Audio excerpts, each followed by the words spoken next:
The red wine spread across the marble floor, like a slow-motion crime scene. I was already on my knees.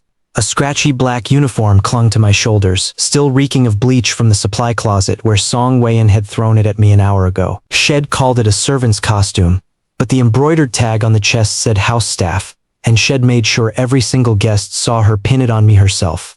The charity gala was drowning in chandelier light and fake laughter. Wealthy women in silk gowns clutched champagne flutes, while their husbands compared watch brands and golf scores. It had been ordered to carry trays for the first 2 hours. Now I was on my hands and knees, a rag soaked in Cabernet, scrubbing because Song Wei-in had deliberately knocked a full glass from a passing server's tray right at my feet. "Look at him," she said, her voice pitched loud enough to cut through the chatter. She stood above me in a tight crimson dress, one manicured hand resting on her hip. "This is what happens when you marry beneath you. You end up scrubbing floors at your own wife's charity event." A few guests chuckled nervously. Someone's phone camera clicked. My fingers didn't shake. I dipped the rag into the bucket of gray water beside me and kept wiping. The stain was already setting into the white marble veining. It would never come out completely. That suited me fine. Song Wei-in kicked the bucket an inch closer to my knee. Water sloshed over the rim and soaked into the hem of my trousers. "Faster," she said. "Mr. Lancaster from the European Trade Commission is arriving in 10 minutes, and I won't have him stepping in your filth." I lifted my head just enough to meet her eyes. Her face was all sharp angles and cold satisfaction. 3 years ago, she'd been a struggling developer with 3 half-built condos and a mountain of debt. Now she called herself the queen of East City real estate. She'd clawed her way up by leveraging every loan her charm and aggression could squeeze from Vanderbank, the very institution that had financed half the skyline in this city. She had no idea she'd married the heir to the family that owned it. "You think glaring at me will change anything?" she said. She bent down, her perfume choking me, and snatched the rag from my hand. She threw it onto the puddle of wine. "There. Use your shirt if you have to." "You're already dressed for it." More phones came out. A woman in emerald silk whispered to her companion, "Is that really her husband?" I heard he was some kind of musician. "He was a piano teacher," Song Wei-in announced, straightening up as if Shed caught the whisper like a stray bullet. "A piano teacher with no savings, no family, and no future. He charmed me when I was young and stupid. Now I'm returning the favor by letting him keep a roof over his head." My jaw tightened, but I didn't speak. I picked up the rag and pressed it back to the stain. The wine had started to dry sticky. I scrubbed in small circles. The cameras kept clicking. Someone posted a video. I heard the chime of a social media upload. Viral content, I thought. "Good. Let it spread." Song Wei-in tapped her glass with a ring that probably cost more than the car ID driven us herein. The room quieted. She was going to make a speech. I recognized that pose. Chin lifted, shoulders back, the same one Shed used the day Shed closed her first 100 million yuan deal. "Ladies and gentlemen," she began, "thank you for coming tonight. I know you all paid generously for the tickets, and every yuan goes to the Children's Education Fund. I also want to take this moment to share some personal news." She paused for effect.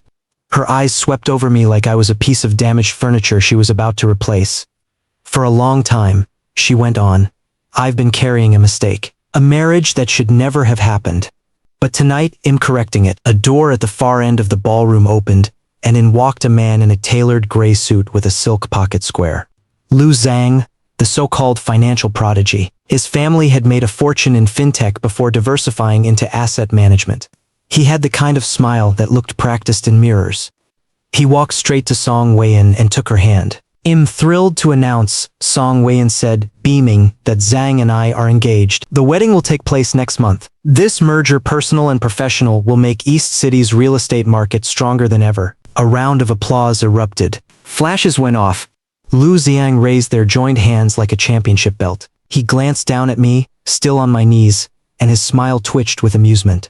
"What about him?" Someone called out. Is he just going to keep scrubbing? Song Wei-in laughed, a bright, cruel sound. "Oh, he'll be fine. He'll give him a severance package. A few thousand yuan." He can go back to teaching nursery rhymes. That's all he's good for. She walked over to me, her stilettos clicking on the marble. She nudged my shoulder with her knee. "Stand up," she ordered. "Look at the guests when they're talking about you." I rose slowly.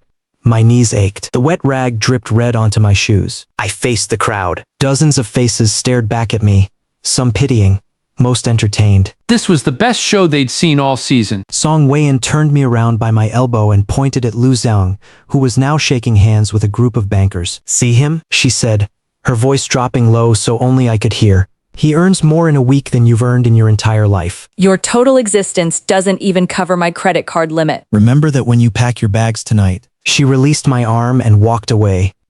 The crowd swallowed her back into congratulations and champagne. I stood alone by the stained marble, the rag dangling from my fingers. A waiter passed me and averted his eyes. A caterer's assistant hurried over with a mop and whispered, "I'm so sorry, sir." I'll finish this. I shook my head. I've got it. I knelt again and wiped the last traces of wine until the floor was clean enough to reflect the chandelier light. Then I walked to the service hallway. The noise of the party faded behind swinging metal doors. I found a small restroom and locked myself inside. The mirror showed a man in a cheap black uniform, collar damp with sweat and wine. But the eyes looking back at me were calm. They were the eyes of a man who had once sat in a leather chair 3,000 miles away and signed papers that moved billions with a single pen. My grandfather had called me the sharpest mind of my generation. Id walked away from all of it for a woman who'd just called me a severance package. I turned on the cold tap and rinsed my hands. The water ran pink, then clear. I dried them with rough paper towels one by one, taking my time. Then I reached into the inner pocket of the uniform, where no one would think to check, and pulled out a plain black phone. It had no brand logo. Only one number was saved in its memory. I pressed the call button and held the phone to my ear. It rang once. "Sir," a voice said on the other end. Vincent? Head of global compliance at Vanderbank. Had been waiting for this call for 3 years. It's time, I said. The line stayed silent for one heartbeat. Then Vincent spoke, his tone shifting instantly from surprise to battlefield calm. Full measures, sir. "Every single one," I said. Song Weian. All personal accounts. "All corporate entities under her name. Real estate holdings, revolving credit lines, bridge loans, construction financing. I want a total recall, 48 hours maturity acceleration across the board." Vincent's keyboard clicked in the background. He was already pulling up the files. Understood. "Well, invoke the cross-default clause on her 3 largest projects first. That will trigger the chain reaction. The shell companies she set up to hide debt won't survive the liquidity freeze." I don't want loopholes, I said. Shell tried to lean on Lu Xiang for emergency capital. Make sure his family's credit line with us is also flagged for review. No extensions, no exceptions. Consider it done. The notices will go out within the hour. Paper copies and digital signatures. By sunrise, her entire financial structure will be in mandatory liquidation. I leaned against the restroom sink. The gala's muffled music thumped through the walls like a dying heartbeat. "One more thing," I said. The bank's Asia-Pacific headquarters. "I'm assuming direct control tomorrow morning. Have the board ready for my signature at 9. Vincent paused. I could almost hear him straightening his tie. It will be an honor, sir. "The family has been waiting a long time for you to return to your seat." I ended the call. The phone went dark. I slipped it back into the hidden pocket and looked at myself in the mirror. The servant's uniform was still there, but the man inside it had changed. It felt like stepping back into a perfectly tailored suit after years of wearing borrowed rags. I walked out of the restroom and through the service corridor. The party was still roaring. I could hear Song Weian's laugh rising above the crowd, drunk on attention and champagne. I didn't look back. I pushed open the fire exit door and stepped into the cool night air. The valet parking attendants recognized me as the driver from earlier. I handed over the ticket without a word, and they brought around Song Weian's pearl-white Mercedes. I got behind the wheel and waited. 20 minutes later, the gala began spilling guests onto the red carpet. Song Weian emerged on Lu Xiang's arm, waving to photographers. She didn't even glance my way as she climbed into the back seat. Lu Xiang bent down, kissed her cheek, and shut the door for her. "Drive," she said, not looking at me. "And don't get any stains on the leather." I just had it detailed. I pulled smoothly into traffic. The city lights streamed past. In the rearview mirror, Song Weian was scrolling through her phone, still glowing from her performance. "You embarrassed me tonight," she said flatly. Kneeling like a coward, you couldn't even say anything to defend yourself. That just proves how useless you are. I kept my eyes on the road. "Tomorrow I'll have my lawyer draft the divorce papers," she continued. "You'll sign them and move out before the weekend. Take whatever fits in one suitcase. Everything else belongs to me." She said it the way someone might tell a housekeeper to empty the trash bins. No anger, just absolute certainty that I would obey. The car rolled into the driveway of her 10-acre estate, a sprawling mansion with 7 bedrooms, a swimming pool, and a marble foyer that Shed boasted about in 3 different magazines. I parked in the garage, next to her sports car and the SUV she never drove. I got out and opened her door for her. She stepped past me without a word and went inside.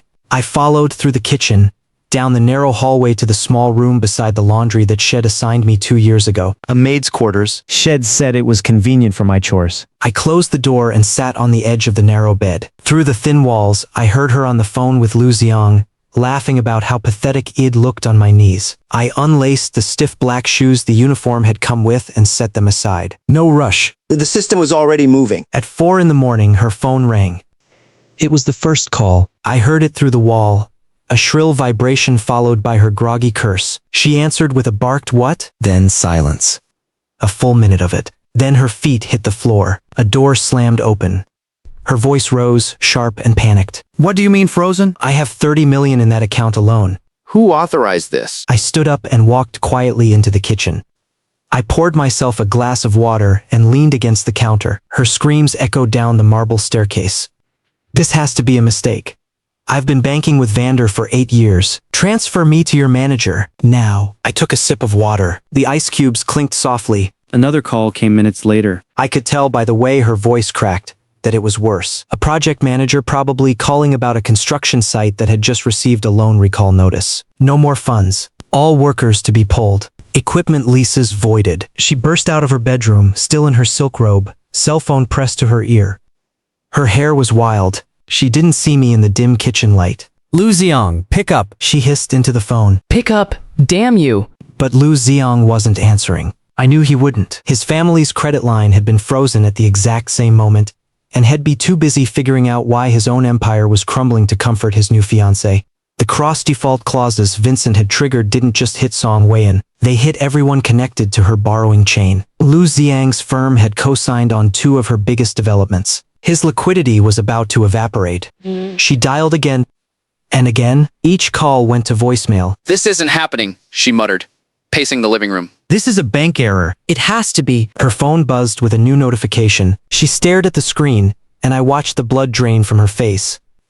An auction notice. 3 of her downtown properties, the ones that had been used as collateral for her core loans, were being listed for forced sale by Vanderbank's Asset Recovery Division. Effective immediately. She let out a sound Id never heard from her before. A strangled sob mixed with fury. Who did this? She screamed. Who has the authority to do this? She threw a vase against the wall. It shattered, and the shards skittered across the floor. She was still gripping her phone when it rang again. A new caller. Her lawyer this time, probably calling to confirm that every contract Shed signed in the last 5 years had just been shredded by a single stroke of a pen in a boardroom 3,000 miles away. I set my empty glass in the sink and walked back to my room. As I passed the living room doorway, she caught a glimpse of me. Her eyes, red-rimmed and desperate, locked onto mine. You, she spat. This is your fault somehow, isn't it? You cursed me? You've been a deadweight on my life from day one.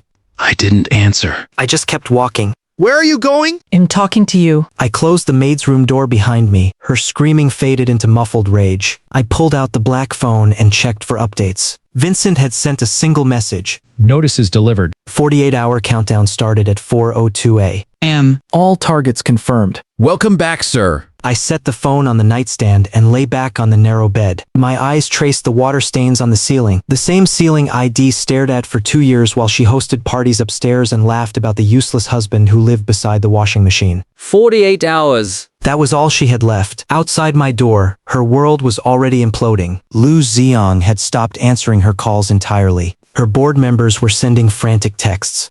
The news outlets that had covered her charity gala were about to run a very different story. 10 billion yuan in assets, all dangling over a cliff by the single thread ID'd cut at 4 in the morning while sipping tap water in her kitchen. I closed my eyes. Not because I was tired, because I wanted to savor the silence between her screams. It was the sound of gravity finally catching up with someone who'd spent years believing she could fly without wings. Tomorrow I would walk into Vanderbank's Asia-Pacific headquarters and sit in the chair that had been waiting for me since the day I was born.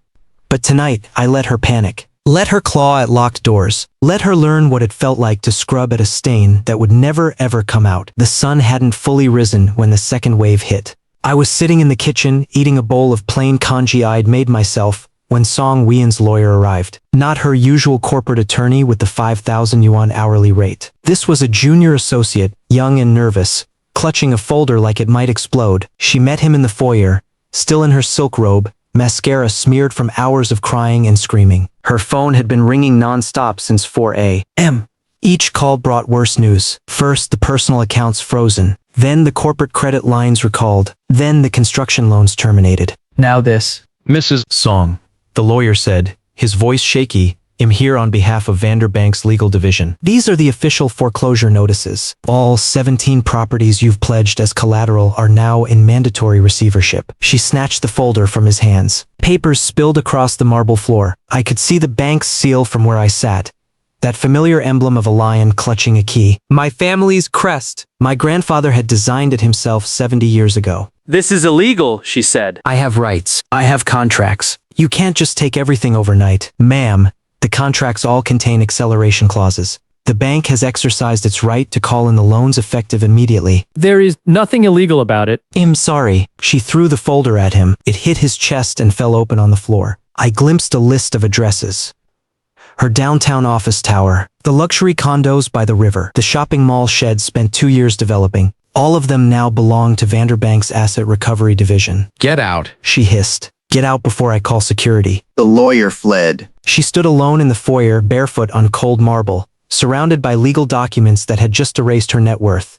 Her chest heaved. I kept eating my congee, one spoon at a time. She turned and saw me through the kitchen doorway. What are you looking at? She spat. Enjoying the show? You think this affects you? You'll be homeless too, you idiot. Everything I own is going to be taken. I set down my spoon. You'll manage. You'll manage. She laughed, a broken, jagged sound. You've never managed anything in your life. You'll be back to teaching scales to tone-deaf children within a week. Her phone rang again. She answered with a scream. What now? I couldn't hear the other side of the conversation, but I watched her face crumble. Another project gone. Another loan recalled. She pressed the phone to her chest and stood motionless for a long moment. Then she started dialing. Lu Zhang, she muttered into the phone. Please pick up. I need 200 million. Just 200 million to stop the bleeding. We can restructure. We can. The call went to voicemail. She dialed again and again. After the 5th attempt, the line didn't even ring. Head blocked her number. I finished my congee and rinsed the bowl in the sink. The morning news was playing on a small television in the staff kitchen. A business reporter was standing outside Vanderbank's headquarters, talking about a sudden leadership change. Unprecedented restructuring, the reporter said. A new chairman has been appointed directly from the bank's founding family.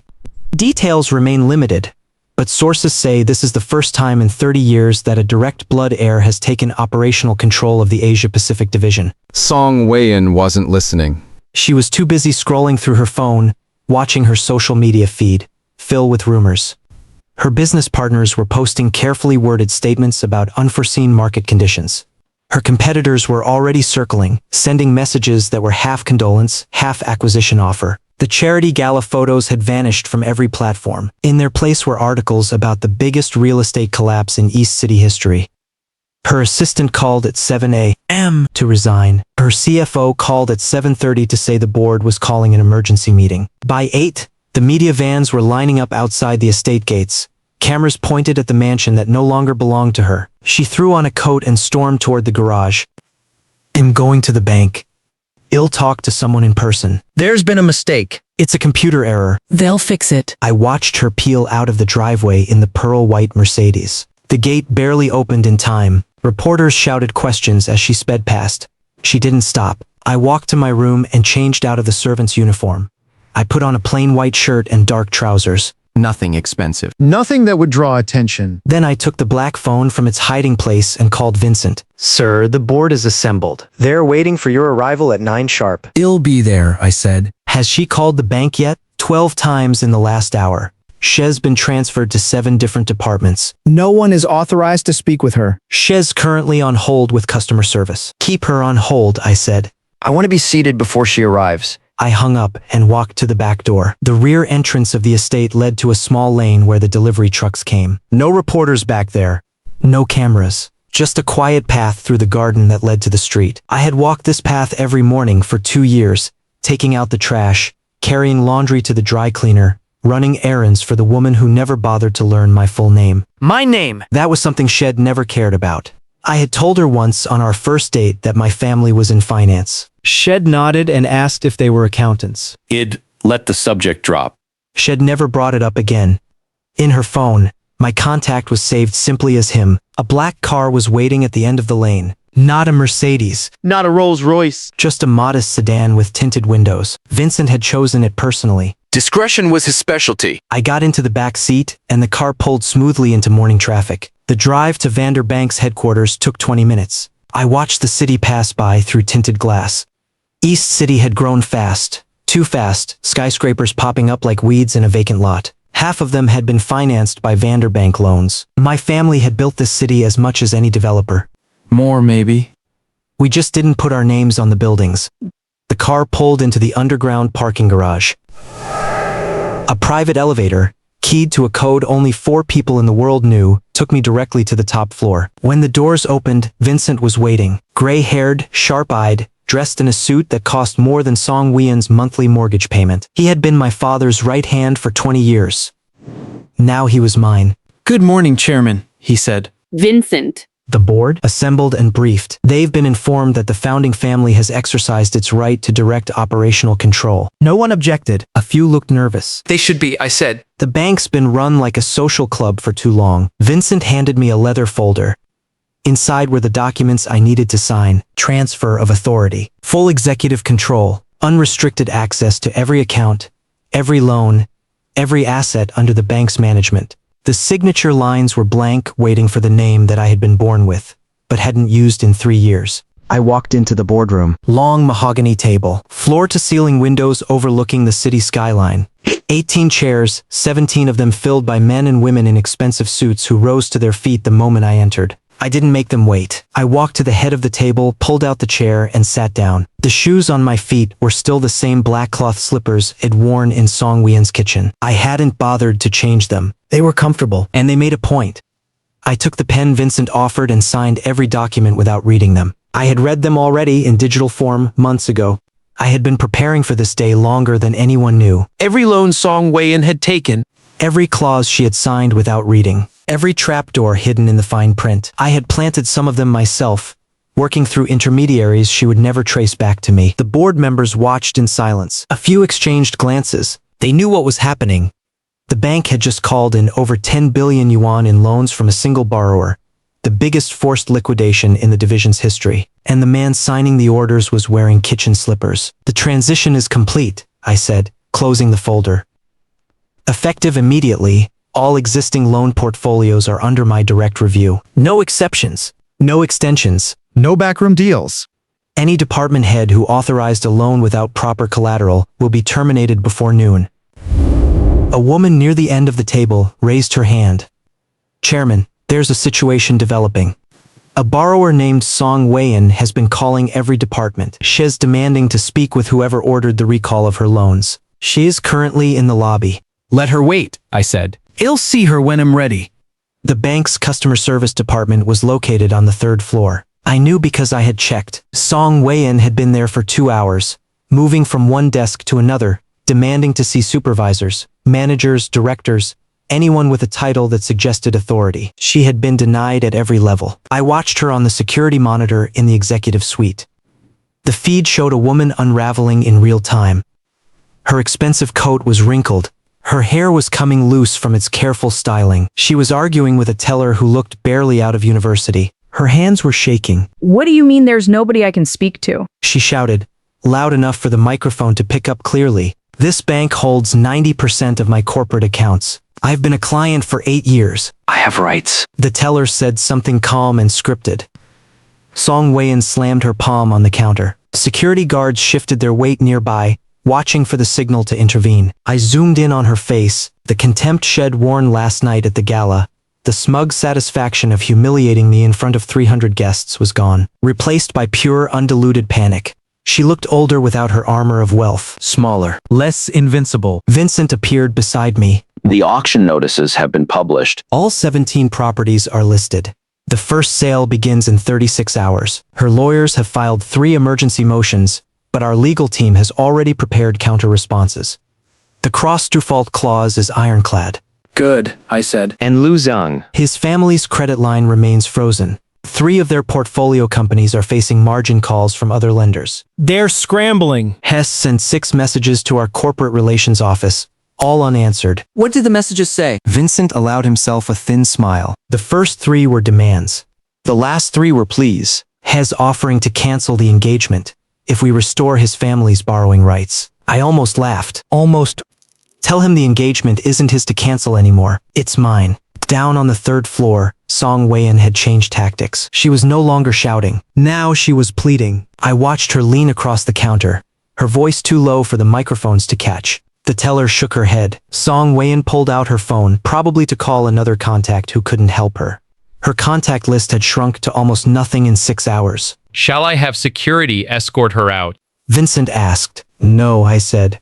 I want her to come upstairs. But not yet. She has to ask the right question first. What question is that? Who is the new owner of the bank? Vincent nodded and left to relay the instruction. I turned back to the monitor. Song Weian was now talking to a floor manager, a middle-aged man with a practiced sympathetic expression. I could read his lips. I'm sorry, ma'am. I understand your frustration.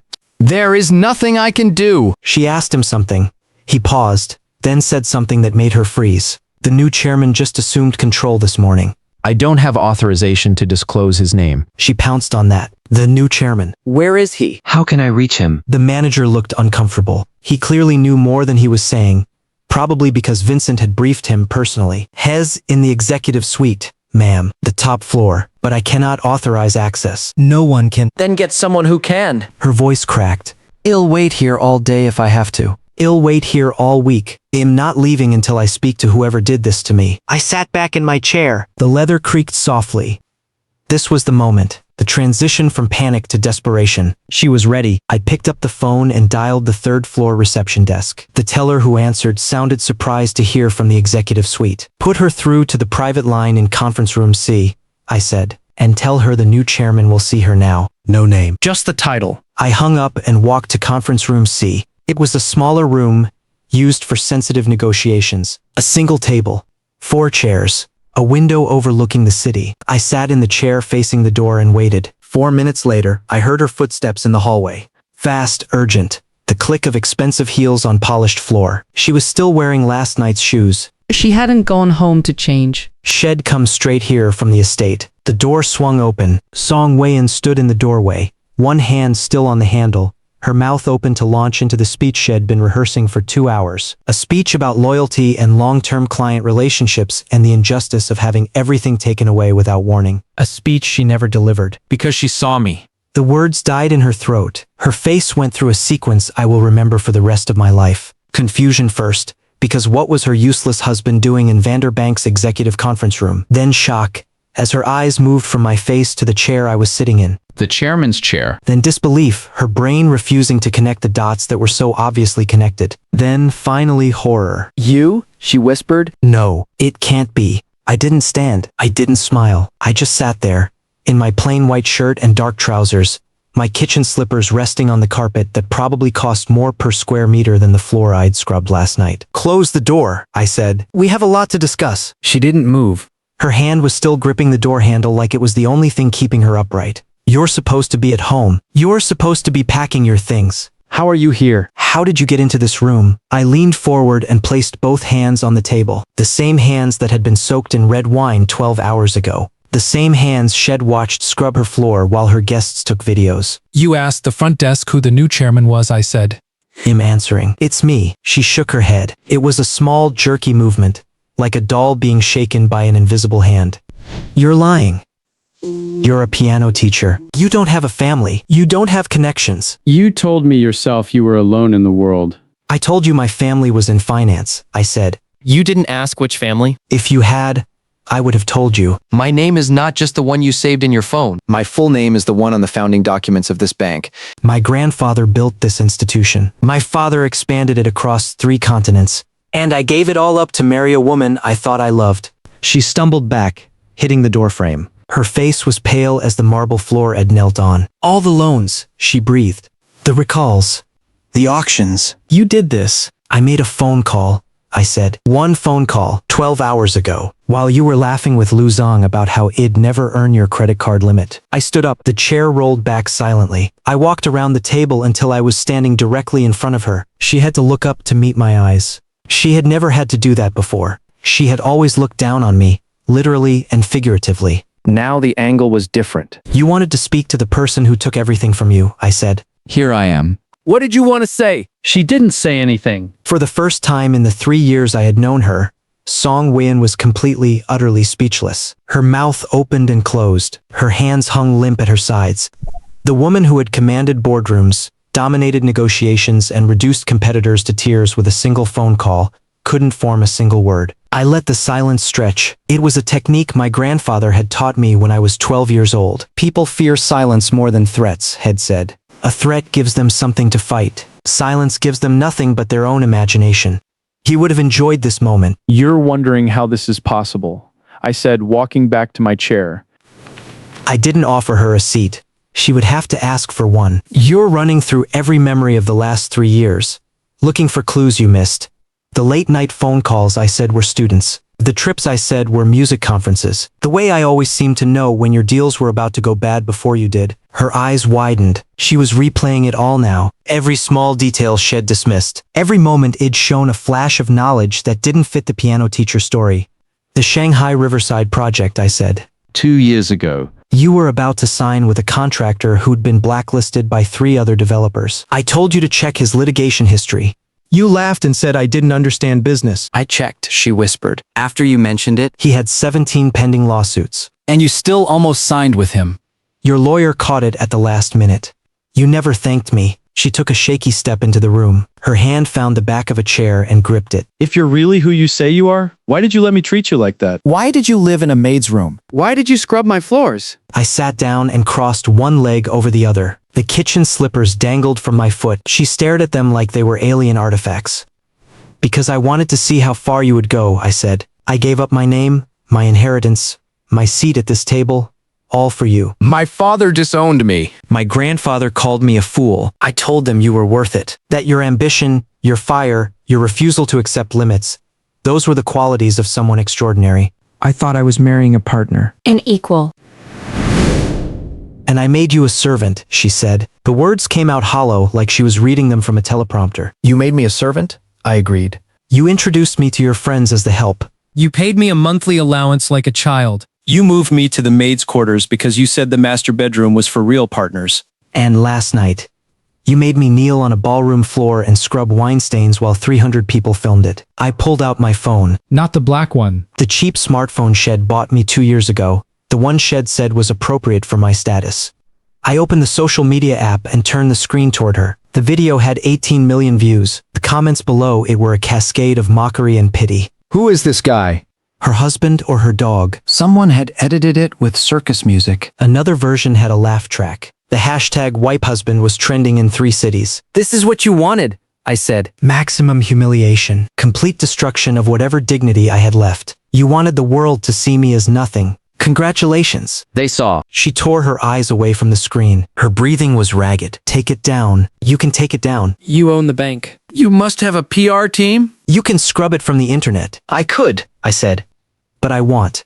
That video is going to stay up forever. Every time someone searches your name, that's what they'll find. The queen of East City real estate, forcing her husband to kneel the night before she lost everything. I put the phone away and reached for a leather folder on the table. Inside was a single document. I slid it across the polished wood toward her. This is the foreclosure summary for your primary residence. The estate on Hillcrest Drive, 7 bedrooms, swimming pool, wine cellar, home theater. You purchased it for 80 million yuan 3 years ago. You borrowed 72 million from Vanderbank to finance it. The outstanding balance, with penalties and accrued interest, is now 85 million. The property goes to auction in 30 hours, unless you can pay the balance in full. She stared at the document without touching it. Her hands were trembling. I can't, she said. All my accounts are frozen. You know that. Yes. I know. I pulled out a second document and placed it beside the first.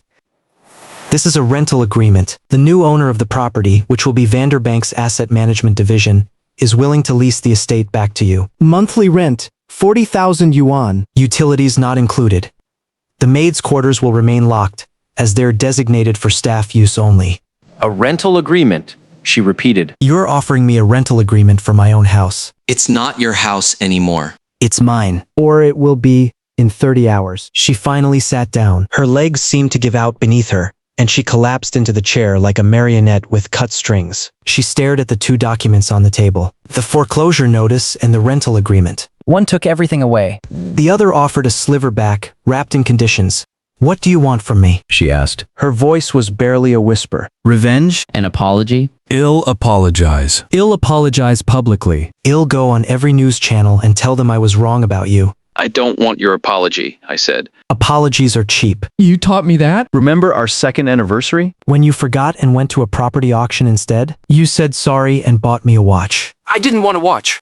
I wanted you to remember. She flinched. The memory hit her. I could see it in her eyes. What I want, I continued, is simple. The house you made me clean for 2 years. I want you to clean it every week. The same floors I scrubbed. The same windows I washed. The same bathrooms I sanitized while you hosted dinner parties upstairs.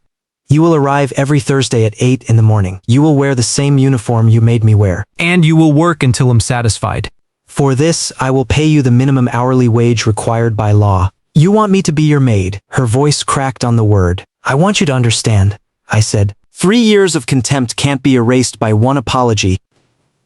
But 3 years of scrubbing floors might teach you something about the person you thought was beneath you. She looked at me then, really looked at me, and for the first time I saw something other than panic in her eyes. It was fear, not fear of losing money or status. Fear of me. Fear of the stranger who had been living in her house, eating her food, washing her clothes, all while holding the detonator to her entire life. I have a question, she said. If I'd been kind to you, if I'd treated you like a real husband, would this still have happened? The question hung in the air between us. It was the first honest thing she'd asked me in years. No, I said. If you'd been kind to me, you would have met my family at our wedding. My father would have restored my inheritance. Your loans would have been refinanced at preferential rates. Your developments would have had the full backing of one of the oldest financial institutions in Europe. You would have been unstoppable. She closed her eyes.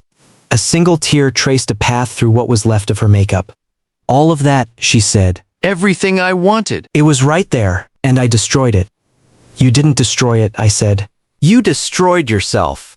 I just watched. I stood up and walked to the window. The city sprawled beneath me, glass towers catching the morning light. Somewhere out there was the construction site where her flagship project had been rising. By now, the workers would be packing up their equipment. The cranes would be going still. Another unfinished skeleton left to rust because the money had vanished overnight. Lu Xiang called, I said, not turning around. 6 times this morning. Has offered to cancel your engagement if I restore his family's credit. It seems his love for you has a price. She let out a sound that was half laugh, half sob. Of course he did. He never loved me. He loved my balance sheet. He loved your access to Vanderbank's loan department. When that access disappeared, so did his affection. I turned back to face her. She looked small in the chair, swallowed by the oversized leather. Her expensive coat was crumpled. Her designer heels were scuffed from hours of pacing the bank's lobby. She had walked in here as the queen of East City real estate. She was leaving as something else entirely. The rental agreement is on the table, I said. You can sign it or not. If you don't, you'll need to find somewhere else to live by tomorrow night. I hear the apartments near the old industrial district are affordable. Not your usual standard, but you'll manage. She reached for the document with a shaking hand. The pen was beside it. She picked it up. Then she stopped. You said I'd clean every Thursday. For how long? Until I decide you've learned what you need to learn. And if I refuse? I walked back to my chair and sat down. The kitchen slippers made no sound on the carpet. Then you leave with nothing. No house. No assets. No credit. No reputation. The video of last night will be the last thing anyone remembers about you. That's option 1. Option 2 is on the paper in front of you. She looked at the document for a long moment. Then she signed it, her signature once worth millions, now worth minimum wage. The pen scratched across the paper. Song Weian signed her name on the rental agreement with the same hand that had signed 100 million yuan deals. When she finished, she dropped the pen on the table like it had burned her fingers. The sound echoed in the quiet room. It's done, she said. Are you happy now? I took the document and checked the signature. It was shaky but valid. I placed it back in the leather folder and pressed a button on the intercom. Vincent appeared in the doorway within seconds, as if HUD had been waiting just outside. File this with the Property Management Division, I said, handing him the folder, and notify the security team at the Hillcrest estate. The former owner will be returning as a tenant. Shez to be given access only on Thursdays between 8 a.m. and 5 p.m. The staff entrance only. Vincent took the folder without glancing at Song Wei-in. Understood, Chairman. Will there be anything else? Yes. The auction schedule for her commercial properties. I want it moved up. All 17 properties to be sold by the end of the week. No reserve prices. Let the market decide what they're worth. Song Wei-in made a strangled noise. No reserve prices? Those buildings are worth billions. You'll let them go for nothing. They're worth what someone will pay, I said. That's how markets work. You used to understand that. You bought half your portfolio at distressed auctions. Now you're on the other side of the equation. Vincent nodded and left. The door clicked shut behind him. Song Wei-in and I were alone again. The morning sun had climbed higher. The conference room was filled with harsh white light that showed every crack in her composure. She looked older in this light. Tired. Defeated. But something else was stirring behind her eyes. Anger! She was starting to process what had happened, and beneath the shock, rage was building. You planned this, she said. From the beginning, you were waiting for me to do something bad enough to justify destroying me. I wasn't waiting for you to do something bad. I was waiting for you to show me one reason not to press the button. Just one. A single moment of basic human decency. In 3 years, you never gave me one. That's not true. I gave you a home. I gave you clothes. You gave me a maid's room. You gave me a servant's uniform. You gave me an allowance of 2,000 yuan a month, while you spent 300,000 on a handbag. Every gift you ever gave me was designed to remind me of my place. She stood up abruptly, knocking the chair back. I worked for everything I had. I built my company from nothing. You were born into wealth. You had everything handed to you. Don't lecture me about decency when you've never struggled a day in your life. I didn't react to the outburst. I just watched her. Her chest was heaving. Her fists were clenched. The anger had fully arrived now, burning away the shock. Good. I preferred her angry. Angry people told the truth. You're right about one thing, I said. I was born into wealth, but I didn't keep it. I gave it up. For you. I walked away from a family that had built one of the largest financial institutions in the world. I gave up my name, my inheritance, my future. I did it because I believed you were worth more than all of it. I stood up and walked toward her. She backed up instinctively, hitting the wall beside the door. And then you spent 3 years proving me wrong. Every insult, every humiliation, every time you reminded me I was worthless, you were proving that my grandfather was right. He said you would destroy me. He said love was the worst investment a man could make. He died last year. Did you know that? I couldn't go to his funeral because I was too ashamed to face my family. You were at a spa that weekend? Her anger flickered. Something else showed through the cracks. Guilt, maybe? Or regret. It was hard to tell with her. She'd spent so long building walls that even she didn't know what was behind them anymore. Why didn't you leave? She asked. If I was so terrible, why didn't you just leave? Because I made a vow. On our wedding day, I promised to stay with you for better or worse.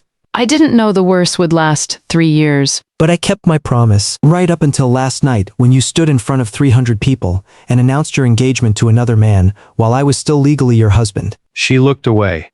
The guilt was clearer now. She couldn't meet my eyes. Lu Xiang proposed to me 2 months ago, she said quietly. I said yes because I thought it would help my business. I never planned to actually marry him. It was strategic. Strategic. You were going to commit bigamy for strategy. We would have gotten divorced first. Obviously, I had the papers drawn up. You would have signed them. You always signed everything. I laughed. I couldn't help it. The absurdity of it broke through my composure. You had divorce papers ready. Of course you did. And what was my severance package going to be? Another watch? Another month's allowance? She didn't answer. She didn't have to. I already knew what was in those papers. I had found them 3 weeks ago tucked in her desk drawer. 0 assets. 0 alimony. A clause requiring me to vacate the property within 24 hours. She had planned to throw me out with nothing. Harrah's, what's going to happen next? I said. You're going to walk out of this building. The reporters outside will take your picture. You'll look exactly like what you are. A woman who just lost everything. Then you'll go back to the estate and pack your personal belongings. The furniture stays. The art stays. The wine collection stays. You can take your clothes and your jewelry, although I'd sell the jewelry quickly if I were you. Cash will be tight. And then you'll find somewhere to sleep tonight. Tomorrow is Thursday. Your first shift starts at 8 a.m. Don't be late. The housekeeper will leave a list of tasks. I expect them completed to the same standard I was held to. I'll know if they're not. I walked to the door and opened it. Vincent was waiting in the hallway with 2 security guards. Song Wei-in looked at them, then back at me. You're really going to make me do this, she said. You're really going to make me scrub floors in my own house. It's not your house anymore. And yes, I am. the same way you made me do it in a house that was supposed to be ours. She straightened her coat and lifted her chin. Some of the old defiance flickered back. It wouldn't last, but I respected the effort. She was still a fighter. That was the only thing I'd ever admired about her. One day, she said, you'll regret this. Someone will humble you the way you've humbled me. Maybe I said, but that someone won't be you. She walked out of the conference room. The security guards fell in behind her. She didn't look back. I watched her walk down the long corridor toward the elevator, her heels clicking on the marble floor. The same sound I'd heard 1,000 times, walking behind her, carrying her bags. The elevator doors opened. She stepped inside. The doors closed. She was gone. Vincent approached me with a tablet. The auction schedule has been updated. First sale begins at 9 a.m. tomorrow. The media is requesting a statement. What should I tell them? Tell them the bank is under new management. All outstanding loans are being reviewed. No exceptions for personal relationships or past favors. The era of easy money is over. And the video? The one from last night? Leave it up. Every view is a lesson. I walked back into the conference room and stood by the window. Far below, I saw a lone figure emerge from the bank's front entrance. Song Wei-in. The reporters swarmed her immediately, cameras flashing, microphones thrust in her face. She pushed through them without speaking. Her car was still in the parking garage, but she wouldn't be driving it home. The pearl-white Mercedes had been leased through her company. The company no longer existed. I watched her pull out her phone, probably trying to call a driver or a friend. I wondered who would answer. Her business partners had already abandoned her. Her fiancé had tried to trade her for a credit line. Her social circle had been built on transactions, not trust. When the money vanished, so would they? She stood on the sidewalk for a long time, phone in hand, shoulders hunched against the morning cold. Then she started walking, no destination, just away from the cameras, away from the bank, away from everything she'd built and lost in a single night. I turned away from the window. There was work to do, a bank to run, a portfolio to restructure, a legacy to rebuild. The family had walked away from 3 years ago had welcomed me back this morning with a single message from my father. Took you long enough. I sat down at my desk and pulled up the first file. Below me on the street, Song Wei-in was still walking. Neither of us knew where she would end up that night, but we both knew where she would be on Thursday morning, on her knees, scrubbing floors, earning minimum wage. The same minimum wage shed once told me I wasn't worth. Thursday came faster than I expected. Running a bank with 400 billion yuan in assets turned out to be more demanding than scrubbing floors. I spent the first 3 days in back-to-back meetings, restructuring the loan portfolio, firing 3 department heads who had been approving risky loans for kickbacks, and personally reviewing every major account that Song Wei-in had ever touched. Her financial web was even messier than I had imagined. Shell companies nested inside other shell companies. Loans taken in the names of loyal employees who didn't know they were on the hook for millions. Cross-collateralization schemes that would have made a fraud prosecutor salivate. She hadn't just borrowed money. She had built a house of cards and called it an empire. Vincent brought me coffee at 7:30 on Thursday morning. The tenant has arrived, sir. She is waiting at the staff entrance. I looked up from my desk. I had been at the office since 5, reviewing the auction results from the day before. 6 of her commercial properties had sold. The prices were low, lower than they should have been. But the market was spooked. No one wanted to touch assets connected to a woman whose entire portfolio had been liquidated overnight. The vultures were circling, but they were cautious vultures. They smelled blood but worried it might be poisoned. How does she look? I asked. Tired. She's wearing the uniform. She brought her own bucket and cleaning supplies. I'm not sure where she bought them, but they're the cheapest brand available. I smiled slightly. She was learning already. The Song Wei-in of last week would have shown up with a designer bucket and complained about the color. Let her in. Have the housekeeper give her the task list. I'll observe remotely. Vincent nodded and left. I opened my laptop and pulled up the security camera feed from the Hillcrest estate. The system had been installed years ago, but Song Wei-in had never bothered to learn how to access it. She had delegated everything to staff.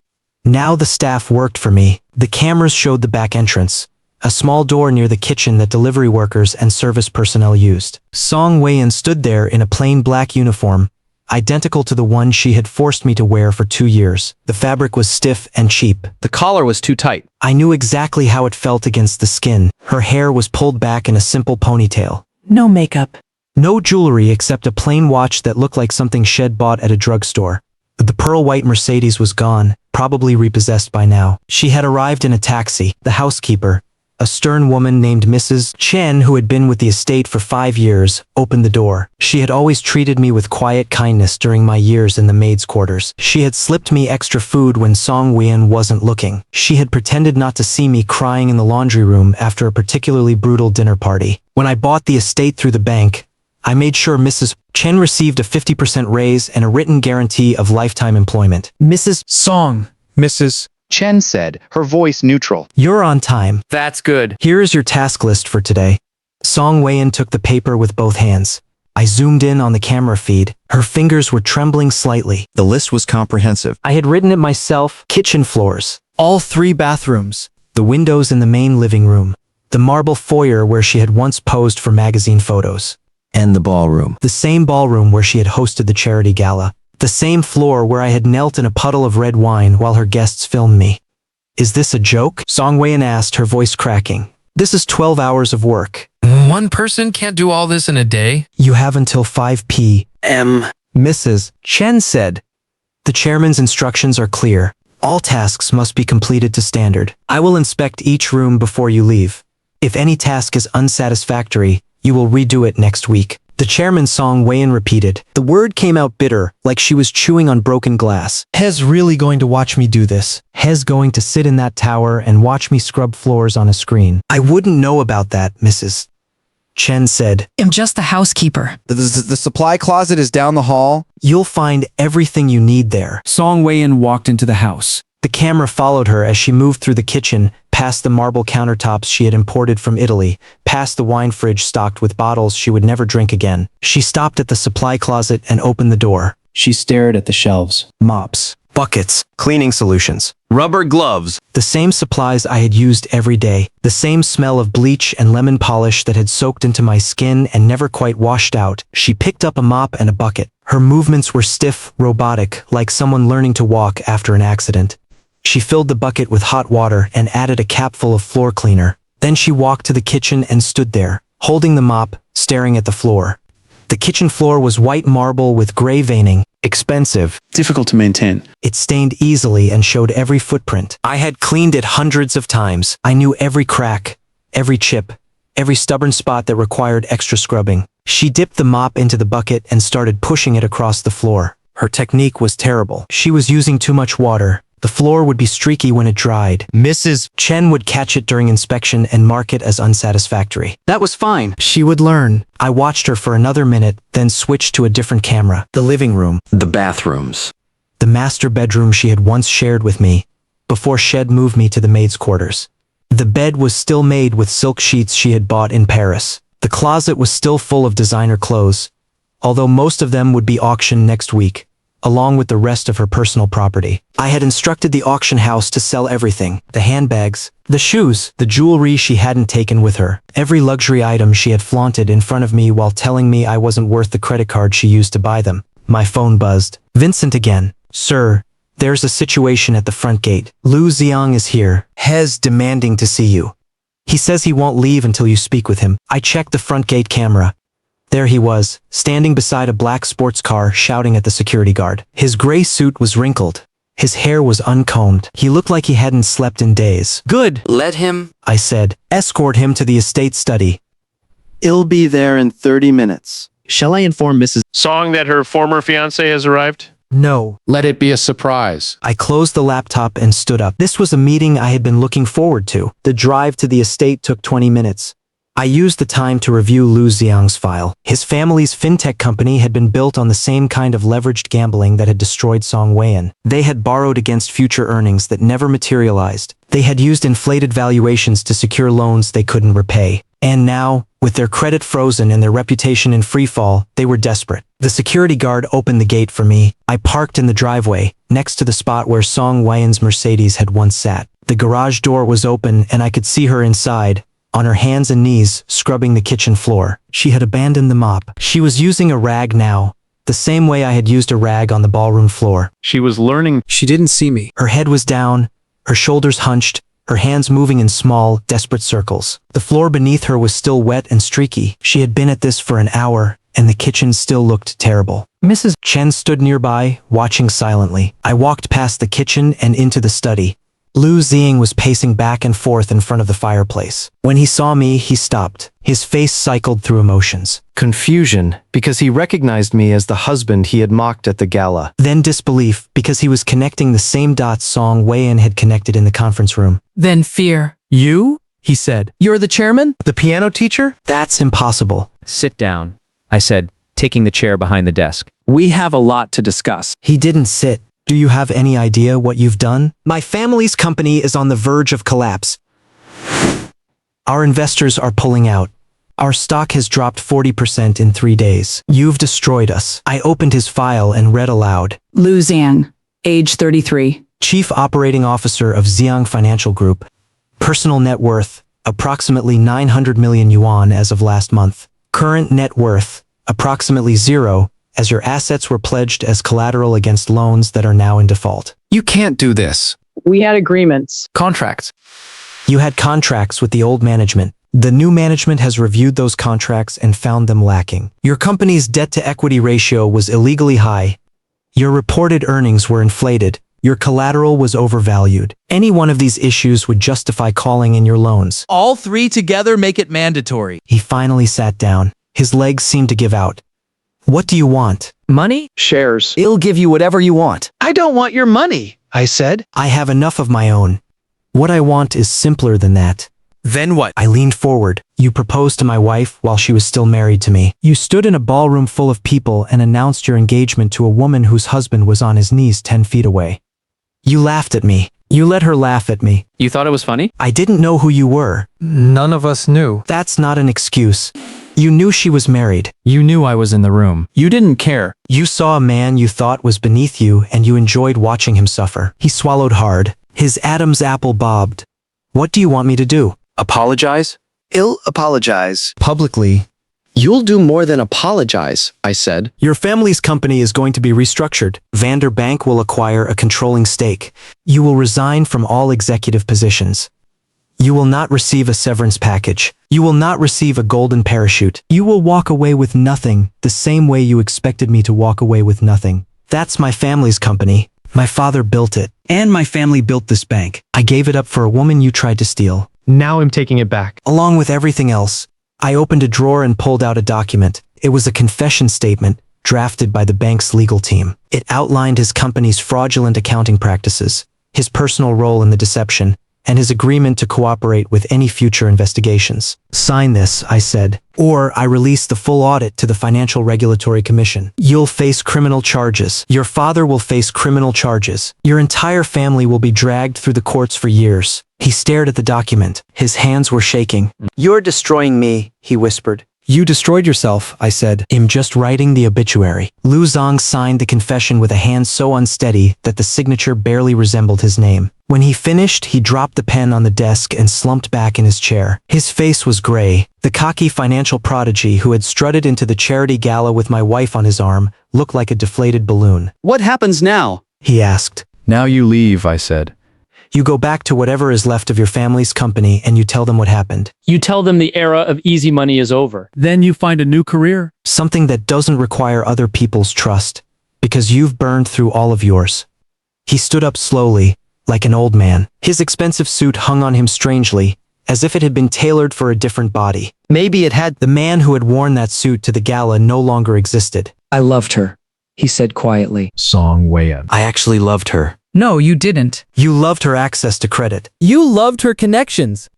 You loved the idea of merging your family's company with her real estate empire. You didn't love her. You don't even know her. He didn't argue. He walked to the door and paused with his hand on the frame. She's in the kitchen, he said. I saw her when I came in, on her knees, scrubbing the floor. She didn't even look up. I know. Is that why you brought me here? So I could see her like that. Partly, I admitted. I wanted you to see what happens to people who bet against me. But mostly I wanted her to see you. After you leave this room, you're going to walk past the kitchen on your way out. She'll look up. She'll see the man who was supposed to save her. and shall see that he couldn't even save himself. Lu Zhang looked at me with something that might have been respect or might have been terror. It was hard to tell the difference. You're not the man she described, he said. She said you were weak. Pathetic. A nobody. She was right about one thing. I was weak. I let her treat me like nothing for 3 years. I thought patience was a virtue. I thought if I waited long enough, she would see me. She never did. So I stopped waiting. He left. The door closed behind him. I sat in the study for a moment, listening to the silence. Then I heard footsteps in the hallway. Not his footsteps. Hers. She must have seen him walk past the kitchen. She must have followed him to the front door. I stood up and walked toward the foyer. The cameras would catch this, but I wanted to see it with my own eyes. Song Weien was standing in the front doorway, her cleaning rag still clutched in one hand. Water dripped onto the marble floor. Lu Zhang was outside, walking toward his sports car without looking back. She called his name. Once? Twice. He didn't turn around. He got into his car, started the engine, and drove away. The gate closed behind him. She stood there for a long time, staring at the empty driveway. Then she turned and saw me. Her face was wet. Not from the cleaning water. Tears. You did that on purpose, she said. You made him come here so I would see him leave. I didn't make him come. He came on his own. He thought he could negotiate with me. He was wrong. What did you do to him? The same thing I did to you. I took away everything he thought belonged to him. She wiped her face with the back of her hand. It left a streak of dirt across her cheek. The cleaning rag was still dripping. His family's company, she said. You destroyed it. I restructured it. There is a difference. His father can keep a minority stake if he cooperates. The employees will keep their jobs. The company will survive. It just won't belong to them anymore. That's destruction. You just used prettier words? I walked closer to her. She didn't back away this time. Maybe she was too tired. Maybe she was starting to understand that backing away wouldn't help. You're wearing your engagement ring? I said. She looked down at her left hand. The diamond was still there. A huge brilliant cut stone that Lu Zhang had given her 3 weeks ago. She had shown it off at the charity gala, waving it under my nose while she announced their engagement. It's stuck, she said. My fingers are swollen from the cleaning water. I can't get it off. Take it off. She pulled at the ring. It didn't budge. Her finger was red and puffy around the band. I told you, it's stuck. I walked to the kitchen and opened the drawer where Mrs. Chen kept miscellaneous supplies. Scissors. Tape. A bottle of cooking oil. I took the oil and brought it back to the foyer. Try again, I said, handing her the bottle. She poured a small amount of oil onto her finger and worked the ring back and forth. After a moment, it slid off with a wet pop. She held it in her palm, the diamond catching the light. That ring cost 9 million yuan, she said. Lu Zhang bought it from a jeweler in Antwerp. It was supposed to symbolize our future together. Now his gone and him scrubbing floors. Give it to me. She hesitated. Her fingers closed around the ring protectively. Old habits. It's worth more than I have left, she said. If I sell it, I could rent an apartment. I could start over. You can't just take it. It's not yours to sell. Lu Zhang bought it with money borrowed from Vanderbank. The loan has been called in. The ring is bank property now. She opened her hand and stared at the diamond. 9 million yuan sitting in the palm of a woman who was earning 12 yuan an hour. Please, she said. Just let me keep this one thing. It's all I have left. I held out my hand. No threats. No ultimatums. Just a silent expectation. After a long moment, she placed the ring in my palm. Her fingers brushed against my skin. They were cold and wet from the cleaning water. I walked to the study, where the shredder sat beside the desk. Not a small home office shredder, an industrial-grade machine that could destroy credit cards, CDs, and anything else that fit into its steel teeth. It had been a gift from Vincent, a joke about the amount of paperwork the bank generated. Song Weien followed me. She must have known what was coming, because she made a small sound when she saw the shredder. A whimper, the queen of East City real estate whimpering. Don't, she said. Please. That ring is the only valuable thing I have. Everything else is gone.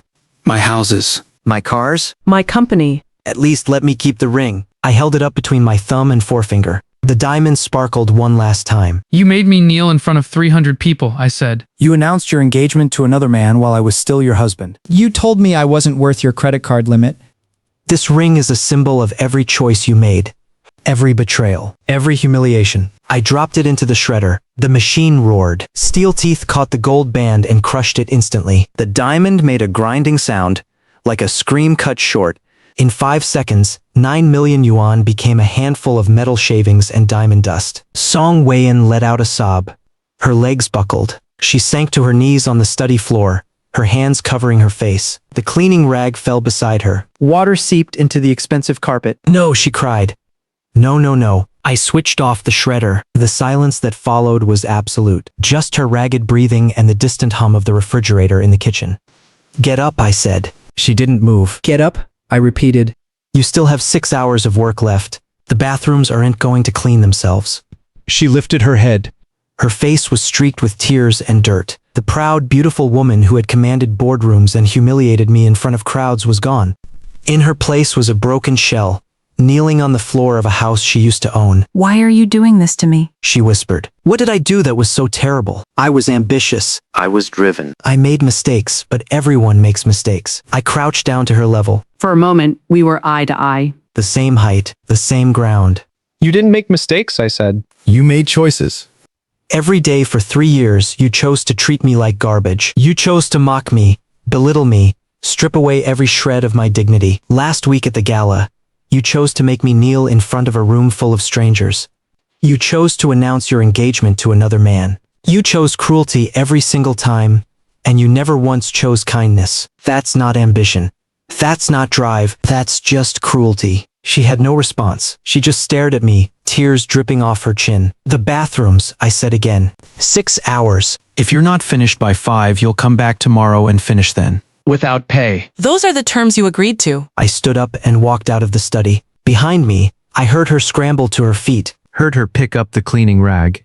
Heard her footsteps moving toward the bathrooms. I didn't look back. I walked through the kitchen past the still wet floor she had been scrubbing and out the back door. The garden was quiet, the same garden where I had sat alone on countless nights, wondering how my life had come to this. Wondering if I would ever find the strength to leave. I hadn't left. I had stayed. And now she was the one who couldn't leave. Mrs. Chen appeared beside me with a fresh cup of coffee. She's in the master bathroom now, sir. Scrubbing the grout with a toothbrush. The way you used to do? Good, I said. Let me know when she's finished. And if she doesn't finish? She will. She doesn't have anywhere else to go. I took the coffee and walked toward the garden bench. The sun was climbing higher. The auctioneer was probably already at work, selling off another piece of her empire. Lu Xiang was probably on the phone with his father explaining how he had lost the family company. Somewhere in the city, business reporters were writing the next chapter of the story. The fall of the queen of East City real estate. And in the house behind me, on her knees in the bathroom, Song Weiyan was scrubbing grout. The same grout I had scrubbed 100 times. The same tiles. The same toothbrush. The same minimum wage. I sipped my coffee and watched the birds in the garden. It was a beautiful morning. The story should have ended after the first Thursday. She scrubbed the floors, wept over the shredded ring, and left before sunset with 84 yuan in her pocket. 12 hours at minimum wage, minus the cost of the cleaning supplies shed brought herself. I watched her walk down the driveway on the security cameras, shoulders hunched, uniform wrinkled, a plastic bag of personal items dangling from her hand. She looked like a stranger. The woman who had ruled East City's real estate market was gone, replaced by someone smaller, quieter, already fading. I assumed she would disappear. Find a cheap apartment in the old industrial district. Look for work as a sales clerk or a receptionist. Rebuild something modest, far away from the world shed lost. That would have been the smart move. The dignified move. But Song Weiyan had never been good at dignity when pride was still on the table. 3 days after her first shift, Vincent called me at 6 in the morning. Sir, you need to see this. Channel 7 News. Shez giving an interview. I turned on the television in my study. There she was, sitting on a beige couch in a television studio, wearing a simple blouse and no jewelry. Her hair was neat, her makeup minimal. She looked vulnerable, sympathetic, like a woman who had been wronged. The chiron at the bottom of the screen read, Real estate queen falls from grace, victim of vicious husband. The interviewer, a woman with sharp glasses and a practiced concerned expression, leaned forward. Mrs. Song, thank you for speaking with us. Can you tell our viewers what happened? Song Weiyan's voice trembled, perfectly calibrated. My husband, my estranged husband, has taken everything from me. My company, my homes, my savings. He used his family's bank to destroy my life. I made mistakes in our marriage. Yes. But no one deserves this level of cruelty. He made me scrub floors in my own house. He destroyed my engagement ring in front of me. Hes trying to erase me. The interviewer nodded sympathetically. And this husband, He was living with you under false pretenses? For 3 years, Song Wei-in said, dabbing at her eye. He told me he was a piano teacher. He never mentioned his family's wealth. He let me support him, feed him, clothe him. Then when I made a personal decision he didn't like, he destroyed me. I was engaged to someone else. Our marriage had been over in all but paperwork for years. I had the right to move on. I turned off the television. The remote left a crack in the table where I set it down. Vincent was still on the phone. Shall I have the PR team issue a statement? We can shut this down within the hour. No, I said. Let her talk. Let her tell the whole world how I viciously destroyed her. I want her to go as public as possible. Sir, she just gave an interview without mentioning what she did to earn that destruction. She didn't mention the charity gala. She didn't mention the video. She didn't mention 300 guests watching her force her husband to kneel. She's betting that her version will spread faster than the truth. She's wrong. I hung up and opened my laptop. The social media accounts were already reacting. Some comments sympathized with her. Others were skeptical. A few linked to the video from the gala, the one with 18 million views. The one Shed hoped everyone would forget. The hashtag, wipe husband, was still trending in some circles. Her interview was giving it new life. I called Mrs. Chen. Prepare the estate for guests. We're hosting a press conference. A press conference, sir? At the house. In the ballroom. The same ballroom. I want it exactly as it was that night. Same lighting. Same floor. Tell the caterers to set up champagne tables. Make it look like a charity event. Mrs. Chen hesitated. Are you certain, sir? I've never been more certain of anything. The press conference was scheduled for the following evening. Vincent's team handled the invitations. Every major news outlet in East City received one. So did the business reporters, the society columnists, the bloggers who covered the real estate beat. So did the guests who had attended the original gala. I made sure of that. I wanted every single person who had watched me kneel to be in that room again. By 7 p.m., the ballroom was full. Crystal chandeliers blazed overhead. Waiters in white jackets circulated with trays of champagne. The marble floor gleamed under the lights, the same floor that had been stained with red wine 10 days earlier. The stain was gone now. Song Wei-in had scrubbed it out herself on her first Thursday shift. She had spent 2 hours on her knees working the grout with a toothbrush, while I watched on the security cameras. She didn't know Eddie Ed saved the footage. I stood at the front of the room, near the spot where she had made me kneel. I was wearing a tailored navy suit, not the servant's uniform. But on my feet, visible to every camera, were the same cheap kitchen slippers. The visual was deliberate. Every photographer in the room would capture it. Every headline would mention it. The crowd murmured. Reporters checked their phones. I let the tension build for a full minute before I spoke. 10 days ago I began. I was in the same room. I was wearing a different outfit, a servant's uniform. My wife, Song Wei-in, had ordered me to scrub the floor because Shed spilled wine. While I was on my knees, she announced her engagement to another man, Lu Xiang. She called me a mistake. She said my entire existence didn't cover her credit card limit. I paused. The room was silent. She gave an interview yesterday. She called me cruel. She said I destroyed her for no reason.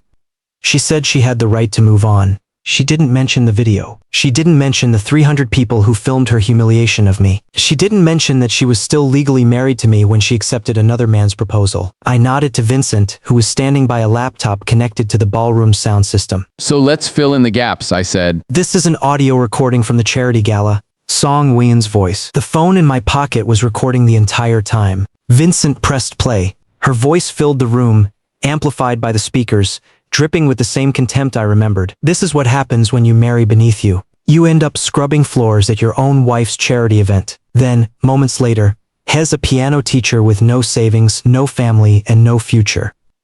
He charmed me when I was young and stupid. Now I'm returning the favor by letting him keep a roof over his head.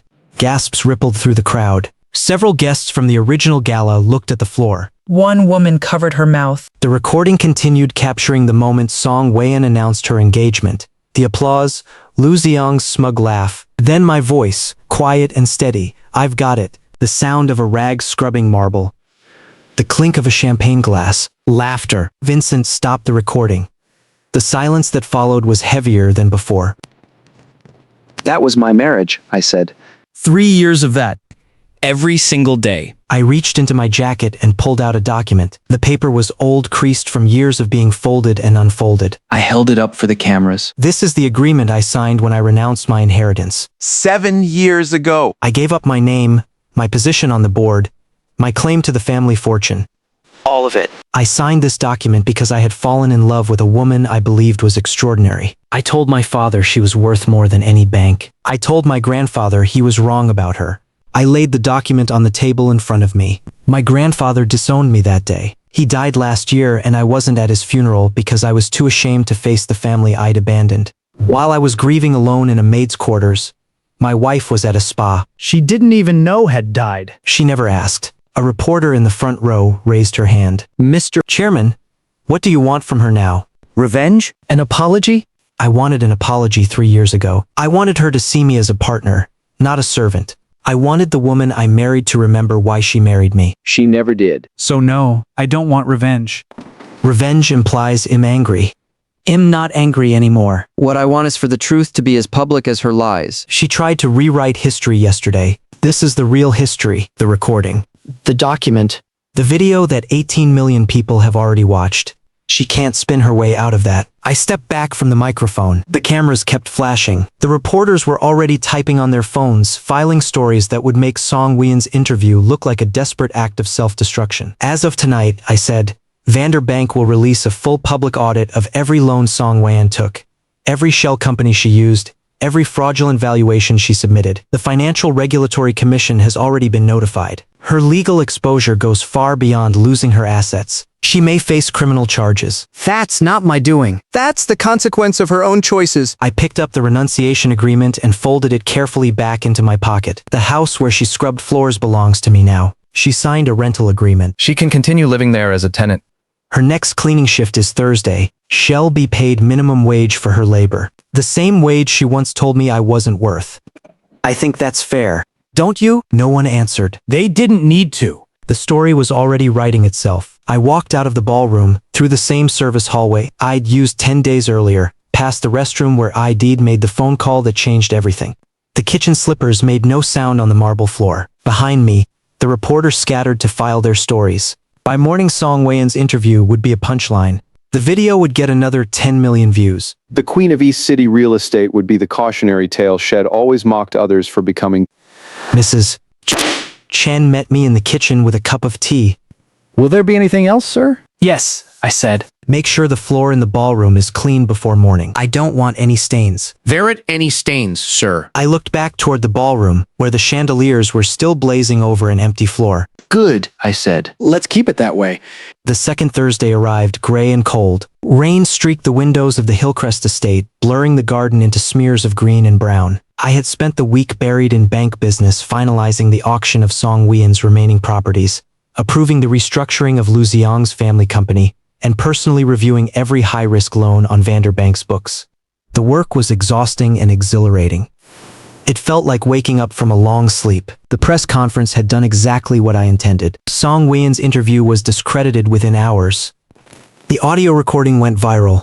The renunciation agreement was photographed and shared across every business publication in Asia. Commentators who had initially sympathized with her now called her delusional. The video of me kneeling at the gala was re-edited with the audio track, creating a single piece of content that told the entire story in 3 minutes. 50 million views and counting. She had gone silent after that. No more interviews. No social media posts. No public appearances. Vincent's sources told me she was staying in a budget hotel near the bus station, paying by the night using cash Shed scraped together from selling the last of her jewelry. The ring had been the valuable one.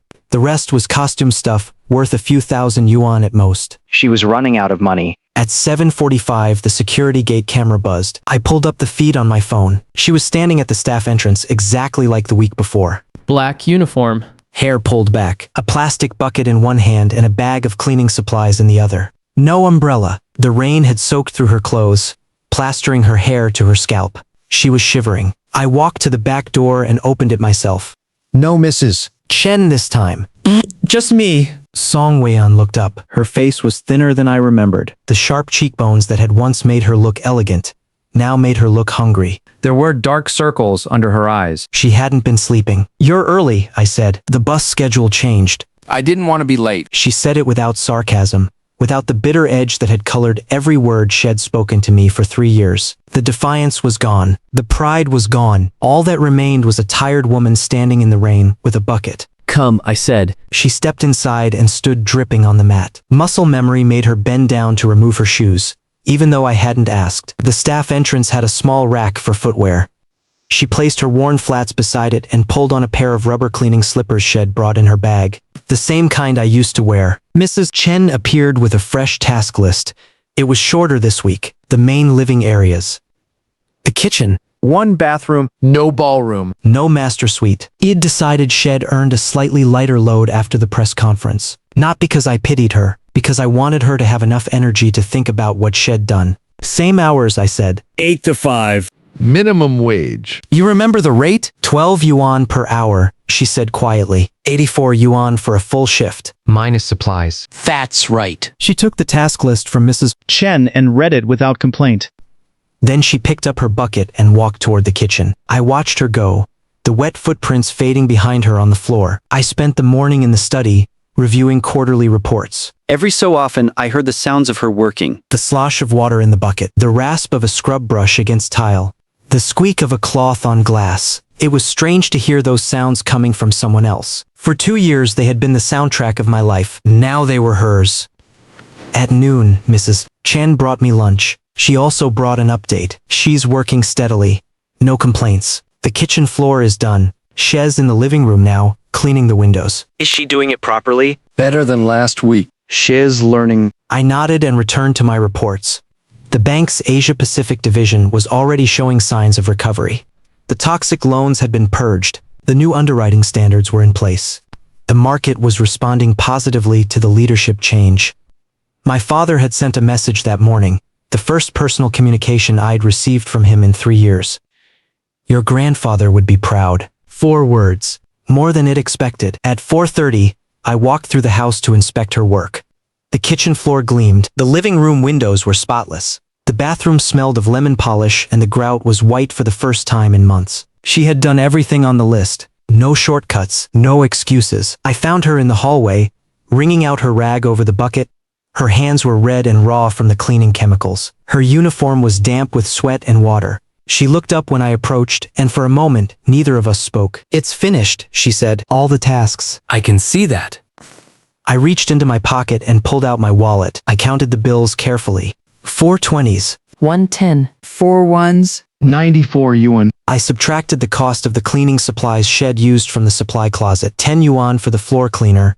According to the price list Mrs. Chen maintained. 84 yuan total. I held out the cash. She stared at it. Her hands didn't move. Take it, I said. You earned it. Slowly, she reached out and took the bills. Her fingers brushed mine. They were cold and rough, the nails chipped from scrubbing. She folded the money and tucked it into the pocket of her uniform, the same pocket where I used to keep the allowance she gave me. Thank you, she said. The words hung in the air between us. Song Wei-in had never thanked me for anything. Not once in 3 years. Not when I cooked her meals, washed her clothes, managed her schedule, or quietly saved her from bad business decisions she never acknowledged. The word felt foreign coming from her mouth, like a language she was only beginning to learn. You can go now, I said. Same time next week. She nodded and picked up her bucket. She walked toward the back door, her rubber slippers making soft sounds on the floor Shed just cleaned. At the door, she paused and turned around. Can I ask you something? Yes. Was any of it real? The first year, before everything went wrong, when we were happy. Was that real? Or was I already becoming the person you'd eventually destroy? The question caught me off guard. I had prepared for anger, defiance, bargaining. Not this. The first year was real, I said. I loved you. I loved you more than the bank, more than my family, more than my name. I gave up everything because I believed you were extraordinary. You were for a while. Then the money changed you. The power changed you. You started seeing people as assets or obstacles. I became an obstacle. I could have been different, she said. If I'd known who you were, I might have treated you better. That's the problem, I said. You shouldn't have needed to know who I was to treat me with basic decency. You should have treated the piano teacher the same way you would have treated the heir. That's what I was waiting for. 3 years. One moment where you were kind to someone who couldn't do anything for you. It never came. She looked down at the bucket in her hand. The water inside was gray and dirty. The same water that had washed away the last traces of her empire. I understand, she said. I'll be here next Thursday. She opened the door and stepped out into the rain. I watched her walk down the driveway, past the garden toward the bus stop at the bottom of the hill. The rain was still falling, but she didn't hurry. She walked like someone who had nowhere urgent to be. The gate closed behind her. I stood in the doorway for a long time, watching the empty driveway. The rain blurred the security cameras. The house was quiet. Clean. Still, Mrs. Chen appeared beside me with a fresh cup of tea. Will you continue this arrangement indefinitely, sir? The weekly shifts? I thought about it. The original plan had been to keep her scrubbing until I felt the debt was paid. 3 years of humiliation for 3 years of service. That had felt like justice. Now I wasn't sure. I don't know, I said. Maybe. Maybe not. Ask me again next Thursday. I walked back to the study and sat down at my desk. The bank reports were still waiting. There were always more reports. More loans to review. More decisions to make. The empire my grandfather had built would keep growing, with or without Song Wei-in scrubbing its floors. But I realized sitting there in the quiet house that I didn't feel the satisfaction I had expected. The revenge was complete. Every humiliation she had inflicted on me had been returned with interest. The woman who had made me kneel was now kneeling in the same spot, earning the same wage she had mocked me for not deserving. Justice had been served. Cold, precise, undeniable. Yet the victory felt hollow, not because I regretted it. I didn't. She had earned every consequence. But because the man who had knelt on that ballroom floor, the man who had loved her enough to give up everything, was still somewhere inside me. And that man wasn't celebrating. He was just tired. I pulled out my phone and opened the video one last time. 52 million views now. The clip of me on my knees, scrubbing wine, while Song Wei-in laughed with Lu Xiang. It would probably hit 100 million by the end of the month. A permanent record of her cruelty and my patience. A monument to what happens when you mistake kindness for weakness. I closed the video and set the phone aside. Outside, the rain was slowing. Patches of blue sky were breaking through the clouds. The garden would need tending after the storm. Mrs. Chen would handle it. She handled everything. And next Thursday, Song Wei-in would be back. With her bucket, her rags, and her minimum wage cash. I would pay her at the end of the day. 84 yuan. 12 yuan an hour. The exact value she had placed on my existence. Maybe one day she would understand. Maybe one day she would look back at the woman she had been and not recognize her. Maybe one day she would scrub a floor and realize that the man she had treated like dirt had once been willing to give her the world, and all Shed had to do was not throw it away. But that day wasn't today. Today she was just a woman walking through the rain with 84 yuan in her pocket and a long bus ride ahead of her. And I was the man who had bought her bank, sat in her chair, and reminded the world that every debt eventually comes due. The tea was getting cold. I drank it anyway. Then I opened the next report and got back to work.